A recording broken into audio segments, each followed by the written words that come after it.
જય આદિવાસી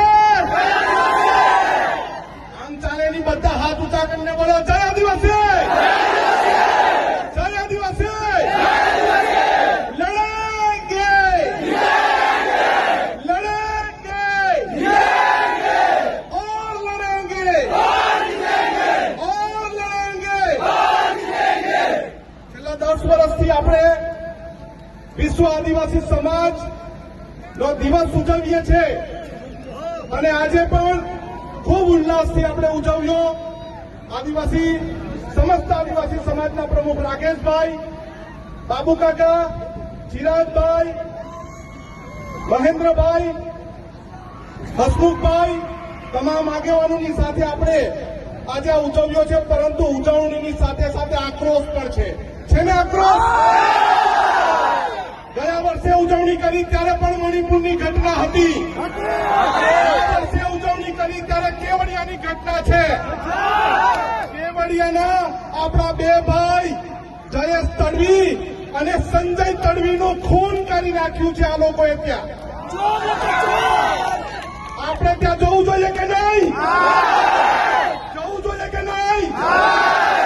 મંગળવારે આપણે બંને તડવી છોકરા એટલે કે આદિવાસી છોકરાના ઘરે જવાનું છે. કોણ કોણ આવવાનું છે? આપણે ન્યાય માંગવા માટે જવાનું છે. જશું ને આપણે? બીજી વાત કે આગળ પણ સુપ્રીમ કોર્ટે કાયદો કરીને જંગલમાં રહેતા 10 લાખ આદિવાસી સમાજના લોકોને બહાર કાઢવાની વાત કરેલી અને આ વખતે હું વાત કરી છે. આ વખતે આપણને વર્ગીકરણ કરવાની વાત કરી છે, છૂટા પાડવાની વાત કરી છે. પરંતુ એ જજની પેનલને ખબર નથી.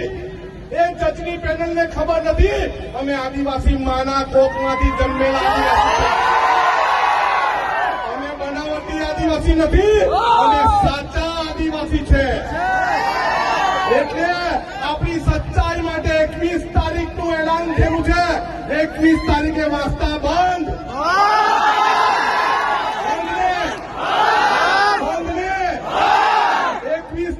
બધું બંધ થવું જોઈએ અને એની પૂર્ણાહુતિ પણ અહીંયા જ કરીશું. હનુમાનવાડી ચાલે આપણે મંગળવારે જવાનું છે. કેવડિયા ક્યાં જવાનું છે? શેના માટે જવાનું છે? આપણી સાથે આપણા આદિવાસી સમાજના બે દીકરા સાથે અન્યાય થયો છે, એને ન્યાય અપાવવા માટે આપણે જવાનું છે. જવાનું છે ને? સૌને જય આદિવાસી, જય જોહાર. લડેંગે और लड़ेंगे और लड़ेंगे. वैष्णवजन तो तेने कहिए जे पीड़ पराई.